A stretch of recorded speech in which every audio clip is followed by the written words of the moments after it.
உங்களை எல்லாம் நான் ஏன் கூப்பிட்டுருக்கேன்னா வந்து இப்போ நான் என்ன உங்கள்கிட்ட சொல்றது?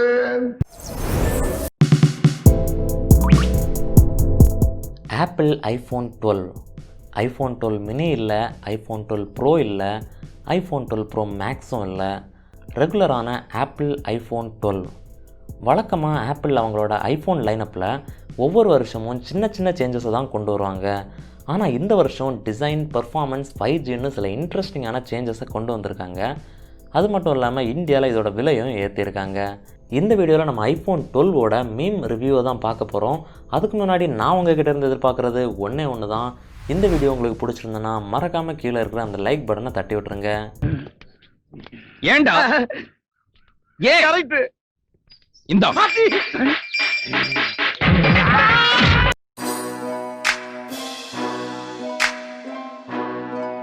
டிசைன் வைஸ் பார்த்தீங்கன்னா ஆப்பிள் அவங்களோட ஐஃபோன் 4ல் இருந்த அந்த பாக்ஸியரான டிசைனை திரும்ப ரிவைவ் பண்ணி கொண்டு வந்திருக்காங்க.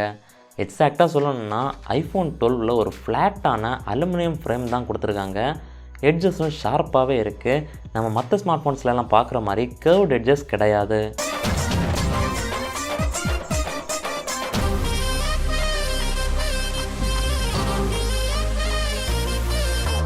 ஃபோனோட பேக்கில் பார்த்தீங்கன்னா ஐஃபோன் 11 சீரீஸில் இருந்த மாதிரியே ஆப்பிள் லோகோவை சென்டரில் கொடுத்துருக்காங்க. டாப் லெஃப்ட் கார்னரில் ஒரு ஸ்குவார் கேமரா கட் அவுட்டோடு தான் இது வருது.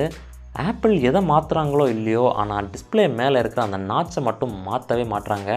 சொன்ன சொல் தவற மாட்டான் இந்த கோட்டை சாமி. தலைகீழாத்தான் குதிக்க போகிறேன். பில்ட் வைஸ் பார்த்தீங்கன்னா அலுமினியம் ஃப்ரேமில் ஃப்ரண்ட் அண்ட் பேக் ரெண்டு சைட்லேயுமே கிளாஸோட தான் இது வருது. இந்த ஃப்ரேமில் ஒரு மேட் ஃபினிஷ் கொடுத்துருக்காங்க. இதோட கிளாஸில் ஒரு செராமிக் ஷீல்டு கோட்டிங் கொடுத்துருக்கிறதா சொல்கிறாங்க. இது இந்த ஃபோன் கீழே விழுறப்போ உடஞ்சி போகிறதுலேருந்து தடுக்கிறது மட்டும் இல்லாமல் ஸ்க்ராட்ச் ரெசிஸ்டண்ட்டாகவும் இருக்குது.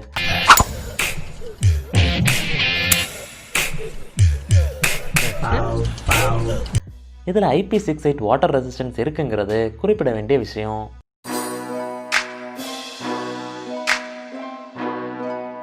ஆப்பிளோட ஐஃபோன் 11 கம்பேர் பண்ணுறப்போ ஐஃபோன் 12ஓட ஒரு மிகப்பெரிய அப்கிரேட் என்னென்னு பார்த்தீங்கன்னா இதோட டிஸ்பிளே தான். இதில் ஒரு 6.1 இன்ச் XDR OLED டிஸ்பிளே தான் கொடுத்துருக்காங்க. இது ஃபுல் ஹெச்டியை விட அதிகப்படியான ரெசல்யூஷனில் வருது.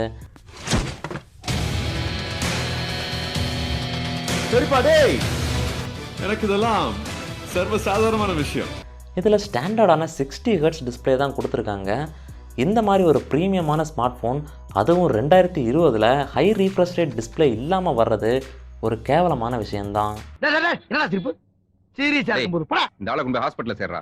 ஏன் சீரியஸா இருக்கேன்னு சொன்னீங்க, பொக்குன்னு போயிட போற. ஆனால் இதோட சாஃப்ட்வேர் ஆப்டிமைசேஷனும் ஹை டச் சாம்பிளிங் ரேட்டும் இதோட ஸ்மூத்னஸ் குறையாமல் பார்த்துக்குது. அண்ணனை எவனாவது அடிக்க வந்தா அவன் கையை எடுக்கிற முதல் ஆள் நானு. நீயாவது கையை தான் எடுப்பேன், ஆனா நான் அவருக்கு உயிரே கொடுப்பேன். இவ்வளவு நாளா எங்கடா இருந்தீங்க? குவாலிட்டி வைஸ் பார்த்தீங்கன்னா இதோட டிஸ்பிளே ரொம்ப கிறிஸ்பியராக இருக்குது. கலர் ஆக்குரஸியும் வேறு லெவலில் தான் இருக்குது. பிரைட்னஸும் 600 நிட்ஸுக்கு மேலேயே போகிறனால சன்லைட் விசிபிலிட்டியும் ப்ராப்ளம் இல்லாமல் இருக்கும்.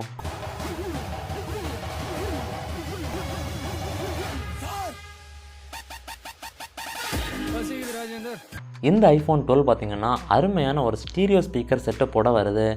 பாட்டமில் ஸ்பீக்கர் கிரில்ஸும் டாப்பில் இயர்பீஸும் 2 ஸ்பீக்கர்ஸாக ஆக்ட் ஆகுது. குவாலிட்டி படி பார்த்தீங்கன்னா ஸ்மார்ட் ஃபோன் ஸ்பீக்கர்ஸ்லேயே ஒன் ஆஃப் த பெஸ்ட் ஸ்பீக்கர்னு சொல்லலாம். டீசெண்டான பேஸ், நல்ல மிட் டோன்ஸ்னு சவுண்ட் டிபார்ட்மெண்ட்டில் சும்மா கெத்து காட்டியிருக்காங்க. இப்படி ரத்தம் வர மாதிரி அடிச்சா நான் சும்மா விட்டுறேன். 8 மிதிச்சு.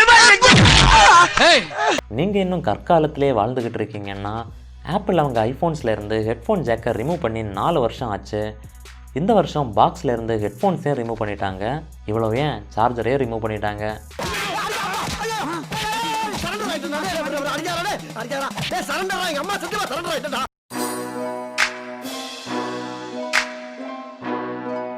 பயோமெட்ரிக் சைஸ் பார்த்தீங்கன்னா இதில் 3 விஷயம் இருக்குது.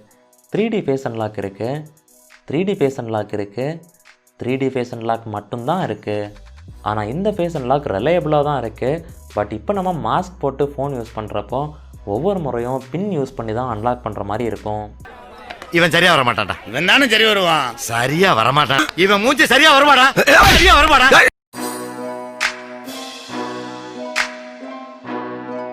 சாஃப்ட்வேர் பார்த்தீங்கன்னா இது iOS 14 ரன் ஆகுது. iOS பற்றி சொல்லவே வேணாம். ஆப்டிமைஸ்டான ஒரு ஆப்ரேட்டிங் சிஸ்டம். இதோட ஸ்மூத்னஸும் அனிமேஷன்ஸும் கெஸ்டர்ஸும் பற்றி நான் சொல்ல தேவையில்லை, உங்களுக்கே தெரியும். வேறு லெவலில் தான் இருக்கும். அண்ணே நீங்க பெரிய ஆளுண்ணே. உனக்கு தெரியுது, நம்ம ஊர் ஜனங்களுக்கு தெரியலையே. இதெல்லாம் நீ போய் சொல்லணும்டா. இப்போ iOS 14 விட்ஜெட் சப்போர்ட் வேறு கொண்டு வந்திருக்காங்க. ஆண்ட்ராய்ட் ஸ்மார்ட் ஃபோன்ஸில் இது காலங்காலமாக இருந்த ஒன்று தான். பட் அட்லீஸ்ட் ஆப்பிளுக்கு இப்போவாது இதை கொண்டு வரணும்னு தோணுச்சு. நீ ஒன்னும் ஃபீல் பண்ணாதப்பா. இந்த பாத்தியா, நம்ம 2 பேரும் அண்ணன் தம்பிங்கிறத நிரூபிக்கிறதுக்காக ஒரே கிளாஸ சரிபாதியா ஒரு கோடு போட்டு பிரிச்சிருக்கேன். இப்ப அநியாயத்துக்கு நியாயமா இருக்கேப்பா.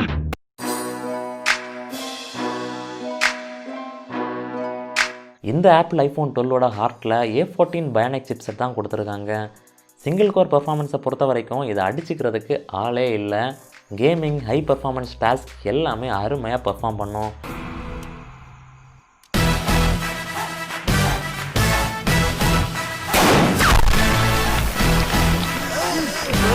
இந்த A14 சிப்செட் கூட ஒரு 5G மோடமும் யூஸ் பண்ணியிருக்காங்க. இது குவால்காமோட X55 மோடம் தான். இதனால் இந்த ஸ்மார்ட் ஃபோன் 5Gயும் சப்போர்ட் பண்ணும். பட் நமக்கு இங்கே 5G இருந்தால் என்ன, இல்லைன்னா என்ன? வயசுக்கு வந்தா என்ன, வரலன்னா என்ன?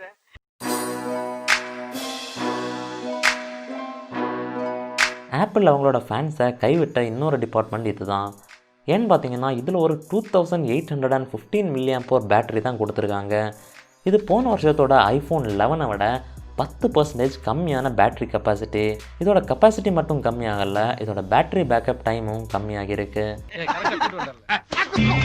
எனக்கு இந்த ரெட்டை மாலை எல்லாம் பிடிக்காது. என்னடா இது கோபம் வந்திருக்காருன்னு.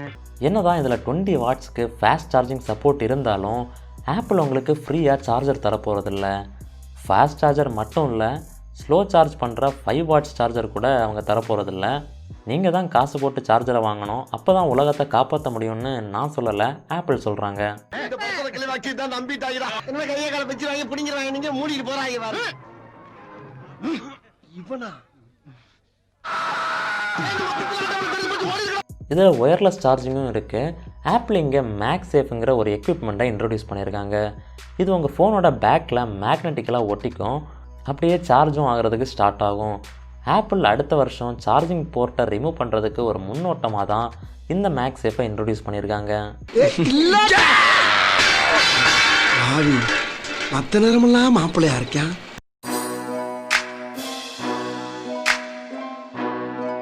இதில் ஒரு டியூல் கேமரா செட்டப் தான் கொடுத்துருக்காங்க. ஒரு 12 மெகா பிக்சல் மெயின் கேமராவும் ஒரு 12 mega pixel ultra wide angle கேமராவும் கொடுத்துருக்காங்க. இதில் எடுக்கிற பிக்சர்ஸ் எல்லாம் நல்ல டீட்டெயில்டாக அருமையான டைனாமிக் ரேஞ்சோடு வருது. வீடியோ ரெக்கார்டிங்கை பொறுத்த வரைக்கும் one of the best video recording smart ஃபோன்னே சொல்லலாம். இதோட வீடியோ ரெக்கார்டிங்கில் இருக்கிற அந்த ஸ்மார்ட் HDR ஃபீச்சரை அடிச்சுக்கிறதுக்கு எந்த ஸ்மார்ட் ஃபோனும் இன்னும் பிறக்கலை. பாத்தியா, சுகர் இருந்தா பிபி இருக்கு, பிபி இருந்தா இப்படி கோவம் வரும். இல்லப்பா, ஓவராலாக சொல்லணும்னா 80,000 ரூபாய்க்கு உள்ளாடி நீங்கள் பெஸ்ட்டாக ஒரு ஐஃபோன் வாங்கணும்னு நினச்சிங்கன்னா கண்டிப்பாக ஆப்பிள் iPhone 12 வாங்கலாம். எஸ், இதோட ப்ரைஸ் 79,899. ஸோ இந்த வீடியோ உங்களுக்கு பிடிச்சிருக்குன்னு நினைக்கிறேன். பிடிச்சிருந்தா கண்டிப்பாக கீழே இருக்கிற அந்த லைக் பட்டனை தட்டி விட்டுருங்க. நம்ம சேனலை இன்னும் சப்ஸ்கிரைப் பண்ணால் பார்த்துட்டு இருந்தீங்கன்னா சப்ஸ்கிரைப் பண்ணி பக்கத்தில் இருக்கிற பெல் ஐக்கானையும் ப்ரெஸ் பண்ணிக்கோங்க. நீங்கள் பார்த்துட்டு இருக்கிறது டெக் மேக்ஸ் தமிழ். என் பேர் மேக்ஸ்வெல்.